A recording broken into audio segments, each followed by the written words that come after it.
development of candidate species. It's to develop short-term and long-term goals for meeting the needs of the aquaculture industry. And I want us to think big.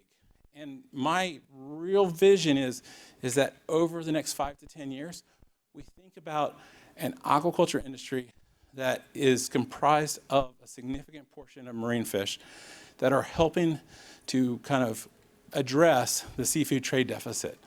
This morning and today in several sessions, we reported that over the past year or two, we've seen another $4 billion increase in our seafood trade deficit. We're ever more increasingly importing the food that we eat and the seafood that we eat. And we have an imperative to think about food security and national security and making meaningful progress in commercial development of marine fish.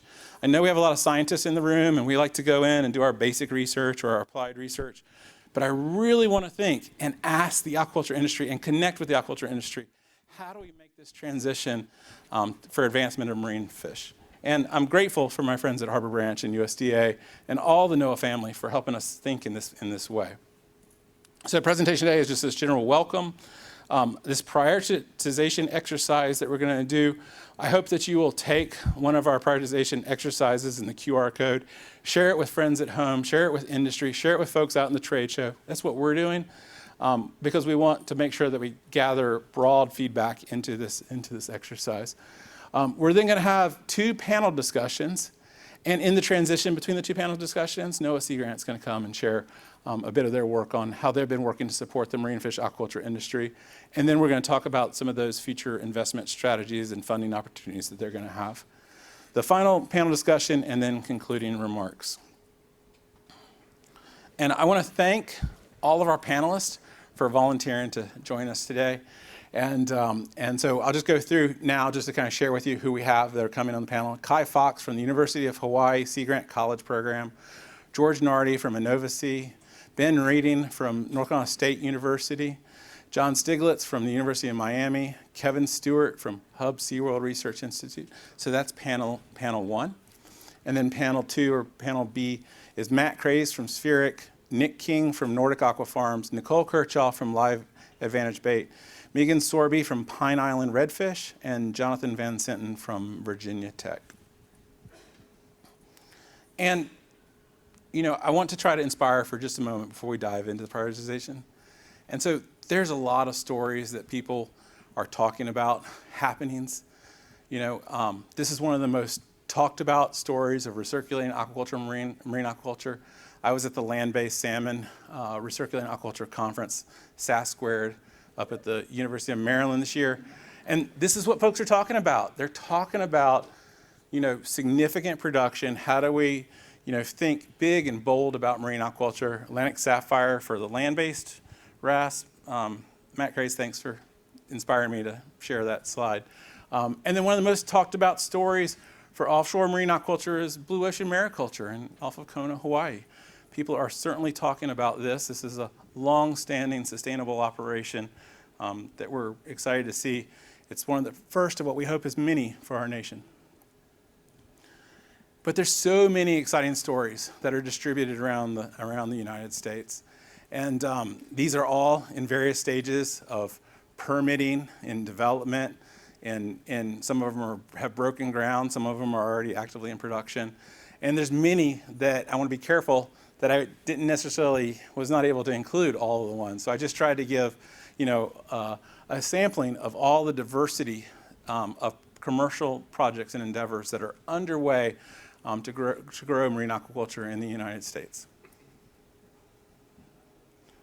At NOAA, our vision is this thriving, resilient, inclusive U.S. aquaculture industry.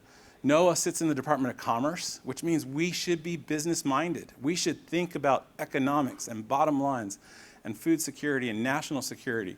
And so to do that, you know, in NOAA and in our aquaculture program, we provide science, services, and policies to create opportunity and growth for sustainable U.S. aquaculture. We do that such that we create competitive aquaculture businesses, diverse aquaculture businesses, healthy aquatic environments. We stick to our mandates to conserve and protect the oceans that we so value, and then also develop an aquaculture industry that's truly, truly valued by the public. We have laboratories distributed around the country. They do a lot of amazing aquaculture research. A lot of these laboratories have a history of marine fish aquaculture, but perhaps some of them don't have any marine fish aquaculture happening right now. Some of it might be just all shellfish or oysters or abalone or different species. We want to think about how we might grow marine fish aquaculture in our laboratories that are distributed around the country. And then we also want to think about how we too might bring and value add to all the aquaculture research that's occurring at USDA, that NSF and other funding programs are supporting, and think about the whole federal family is how we're working to grow aquaculture.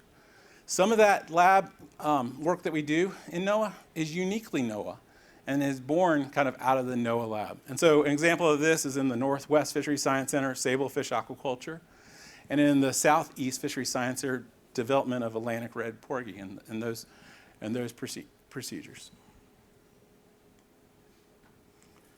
And in all the work that we do, we pride ourselves in producing science advice. And so this is publications, communication documents, hatchery manuals, guidelines, all these types of things that encompass kind of from broodstock and breeding and hatchery through production, through feeds and feeding, aquatic animal health, through market, supply chain, economic analysis. We produce that all in our different science advice products. And we love when we can partner with you all. Now, in 2021, as part of this whole effort and endeavor for marine fish aquaculture development and this series of workshops, we came together and published this special issue of the Journal of World Aquaculture Society. We had 18 species that were identified in this special issue. We know that some species did not make it into the issue, so there's more than 18 species that are out there as potential candidates. But the challenge in the federal mindset is how do you address all these different species in terms of how do we pick the right ones to invest in for our research? This is why we're here today. We want to talk about which ones should we be prioritizing in our research, which ones have certain research needs that are best suited for federal laboratories or that we can work in our federal laboratories versus those that might be grant competitions, those that might be USDA's already supporting or those that Sea Grant might support in the future. And then together we all have these SBIR programs. We have the opportunity to put forward ideas for what we should have in requests for funding for SBIR and other kinds of strategic funding initiatives. So encourage you all to give us feedback in terms of that. Historically, over the last 20 years, many of us in this room have probably participated in a workshop like this where we kind of had this candidate species knowledge matrix. And we were categorizing species based on known, partially known, not known. And what I want to say now is with the candidate species that we have in the Marine Fish Special Publication, what we know is we have a lot of information that is known. And probably most of the species that we're talking about today, that we've talked about the past 2 or 3 years, we would probably today be able to essentially check off all the known boxes. So we really need to talk about what is really the bottlenecks preventing some of these species. And so what I want to challenge folks to do is to think about technology readiness. Really getting down to what is this measure to the fact that we are a technology ready country in terms of being able to grow marine aquaculture. But there are some things that are preventing some of these species from going from being beyond research and development and beyond technologically feasible to being fully commercially ready. And so moving through this scale that you would see over here, where you would move from the red to the yellow to fully implementing in extensive implementation and commercial development. So with that, I'm going to share with you that today we're presenting 10 candidate species. Okay, we did some preliminary surveys and preliminary discussions with industry and partners and stakeholders to narrow down that list of 18 to these 10 species. A lot of those conversations were informed by the fact, do we have a commercial farm already operating in the United States? Do we have a farm in permitting for either land-based pond, RAS, pond, or offshore? Or is there just a significance of research infrastructure that commercial production is imminent? And so I want to share with you those. These are listed in alphabetical order, such that you don't already perceive that they're already in some numerical order or anything like that. So please, there's no bias there with regards to the numbers. So Dan, I'm going to turn it over to you and let you introduce us to the Menti survey tool.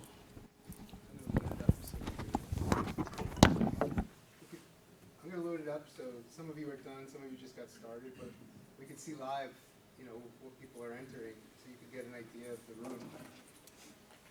So before we get started, are there any questions thus far on what we're trying to do or trying to achieve here? What I want to share too is that over the next month or two, you may see different iterations of this again, because we're trying to reach not just the stakeholders that are all here at Aquaculture America, but we're trying to reach all the communities and nations across the United States. So you may see some webinars and other listening sessions where we present this the same kind of survey tool so that we can get the information that we need. So the first few questions, first off, does anybody need me to go back to the code? You do? There's pieces of paper right around you? I'll bring it out to the room. There you go. Zach. The first couple questions are kind of demographic. So when we get to the latter questions, we can see where you're from, what sector you represent, things like that. So as we can see, we have a very strong Southeast Gulf state representation.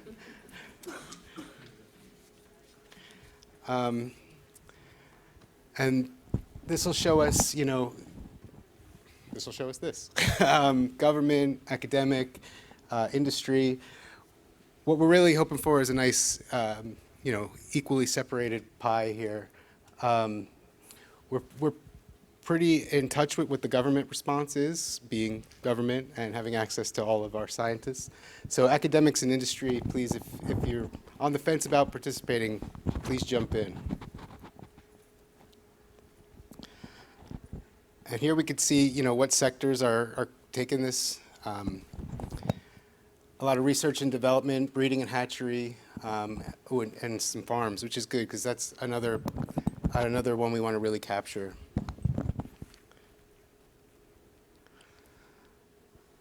So these are the others. So some of you aren't represented at all at that list, so we get to capture that also.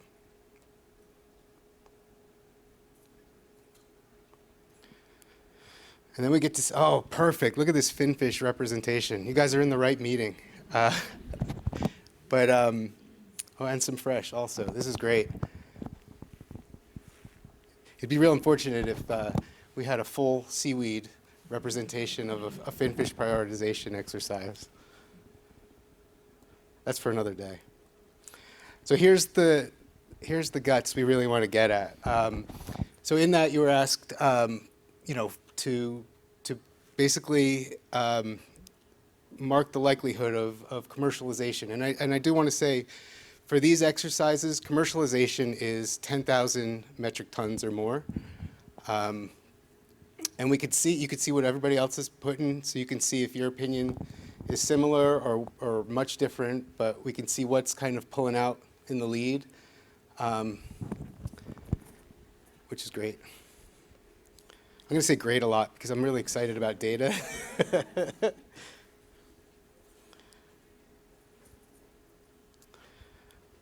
And this is a really good one. So we could actually, when we asked you to rank, your top three in ranking order, we could see that Red Drum is pulling ahead, but uh-oh. It's almost like watching a horse race when you do this live. And we saw a lot of California yellowtail talks today, so I'm guessing that's well represented in the room also. Yeah.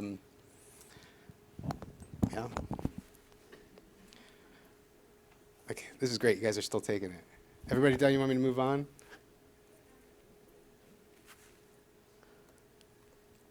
If I can get it. There we go.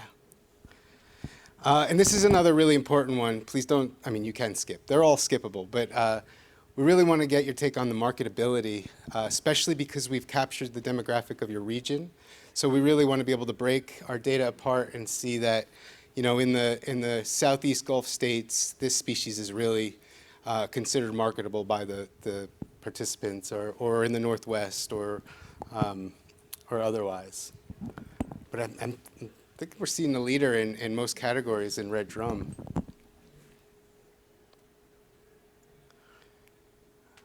This one, so let me give you some explanation. So when Ken talks about the technological readiness level, we really want to capture your observations here of what might be has available technology or methodology, so to not be a hindrance in moving ahead with commercialization. Later, we have a panel question to more address what those hindrances might be. But here, we just want to capture what you think is ready. And I'd like to expand on that for just a second. So if you could think about, too, when we talk about hatchery techniques and technology readiness for these species, which ones are in the public domain? And so when we get to the panel discussion, it's really important for companies to develop their own IP, but also when we're trying to grow an industry and broad-based industry, which ones are in that public domain?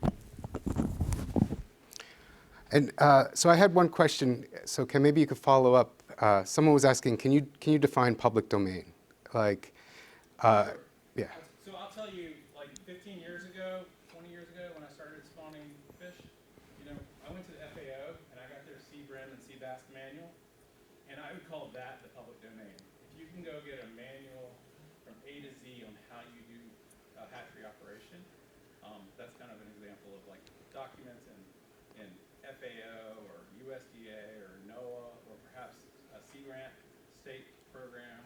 Those are great examples. Or even organizations like Oceanic Institute or Harbor Branch Oceanographic or others that have workshops and series where they teach people on those hatchery techniques.